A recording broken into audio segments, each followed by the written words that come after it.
तंदुरुस्त जीवन YouTube channel में आपका बहुत बहुत स्वागत है। दोस्तों, गर्भवती महिला को लेबर पेन यानी कि प्रसव के दर्द को सहन करने के लिए काफ़ी एनर्जी की ज़रूरत होती है, क्योंकि जिनकी ये पहली प्रेगनेंसी है उनका लेबर पेन का प्रोसेस काफ़ी लंबा भी चल सकता है और उनके लिए लेबर पेन्स के लगभग 10 से 20 घंटे काफ़ी कठिन होते हैं। लेकिन जिनकी दूसरी प्रेगनेंसी होती है उनकी डिलीवरी में शायद इससे कम समय लगे, लेकिन ऐसे में हर महिला की कंडीशन अलग हो सकती है कि लेबर पेन्स कितनी देर तक चले, क्योंकि अगर प्रसव पीड़ा लंबी चलती है तो ऐसे में आपका ऊर्जावान बने रहना बहुत ज़रूरी है।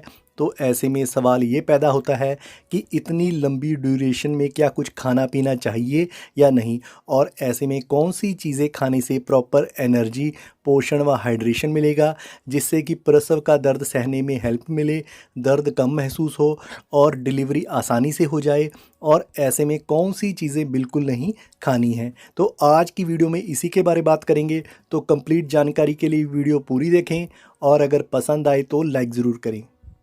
दोस्तों, जब लेबर पेन शुरू होते हैं तो इस दौरान भूख बहुत कम लगती है, लेकिन इस दौरान कुछ खाने पीने से लेबर पेन को सहन करने और बच्चे को जन्म देने के लिए शरीर को काफ़ी एनर्जी मिलती है। क्योंकि अगर आप इस दौरान कुछ खाएंगी पिएंगी नहीं तो ऐसे में आपका शरीर जमा हुई एनर्जी ख़त्म करने लगेगा, जिससे आपको थकावट महसूस हो सकती है, चिड़चिड़ापन आ सकता है, आपको सिर दर्द, उल्टी या अन्य परेशानी हो सकती है। इससे एक तो आपको प्रसव पीड़ा सहने में बहुत मुश्किल होगी, आप जल्दी थक जाएंगी, और दूसरा आखिरी समय में आपके अंदर इतनी एनर्जी नहीं बचेगी कि आप अच्छे से पुश कर पाएँ। इससे आपकी प्रसव पीड़ा धीमी पड़ सकती है और ऐसे में सिजेरियन डिलीवरी के चांसेस बढ़ सकते हैं। तो अब बात करेंगे उन चीज़ों की जो लेबर पेन शुरू होने के बाद आपको थोड़ी थोड़ी देर में और थोड़ा थोड़ा करके खानी है, जो आपको आसानी से पच सकें और आपको प्रॉपर एनर्जी भी मिले। तो सबसे पहला है खजूर। दोस्तों, आप इस दौरान कुछ ड्राई फ्रूट खा सकती हैं और स्पेशली आप खजूर खा सकती हैं। खजूर के सेवन से प्रसव पीड़ा की टाइमिंग और इस दौरान होने वाला दर्द भी कम हो सकता है, क्योंकि ये बात रिसर्च में साबित हो चुकी है कि खजूर खाने से बॉडी में ऑक्सीटोसिन का लेवल बढ़ जाता है, जिससे कि गर्भाशय के संकुचन में तेज़ी आती है। और दोस्तों, ऑक्सीटोसिन वही हार्मोन है जो डिलीवरी को आसान बनाने में मदद करता है। इसके अलावा खजूर खाने से एस्ट्रोजन, प्रोजेस्टेरोन व प्रोस्टोग्लैंडिन हार्मोन्स के लेवल पर भी प्रभाव पड़ता है, और ये सभी हार्मोन्स प्रसव में अहम भूमिका निभाती हैं। खजूर के सेवन से शरीर में खून की कमी भी नहीं होती, और खजूर खाने का सबसे बड़ा फ़ायदा ये है कि ये शरीर को तुरंत एनर्जी देता है। तो लेबर पेन शुरू होने के बाद आप खजूर खा सकती हैं। अगर आपको खजूर ना मिल रहे हो तो इसकी जगह आप छुहारे भी खा सकती हैं, और इस दौरान किशमिश का सेवन करना भी बहुत फ़ायदेमंद है। अगला है दलिया।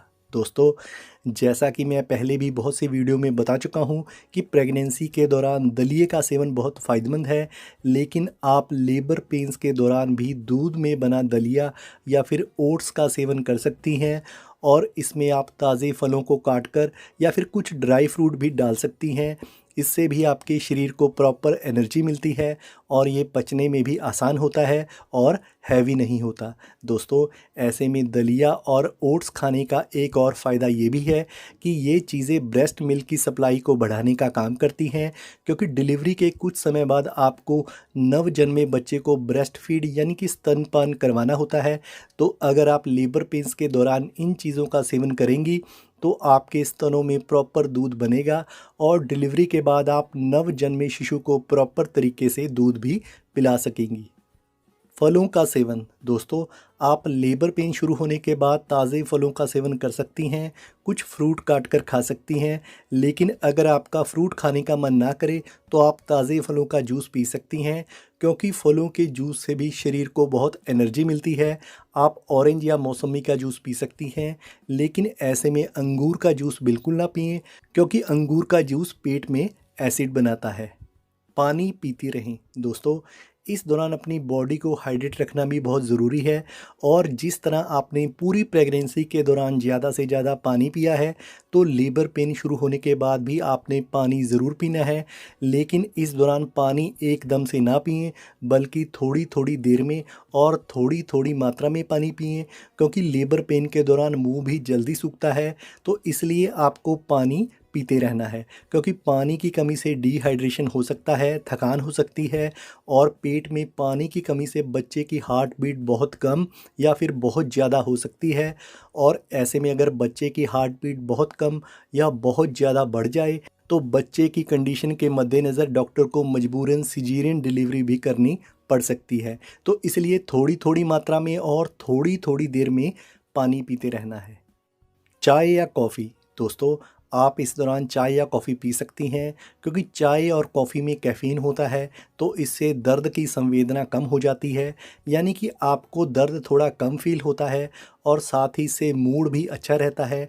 इस दौरान गर्म चाय या कॉफ़ी पीने से मसल्स में तनाव भी कम हो जाता है, जिससे दर्द की सेंसेशन में कमी आती है। यानी कि आपको दर्द कम महसूस होगा। चाय या कॉफ़ी के साथ आप बिस्कुट खा सकती हैं, ब्रेड खा सकती हैं। और इस दौरान दूध पीना भी बहुत फ़ायदेमंद है, क्योंकि यह भी शरीर को बहुत ताकत देता है।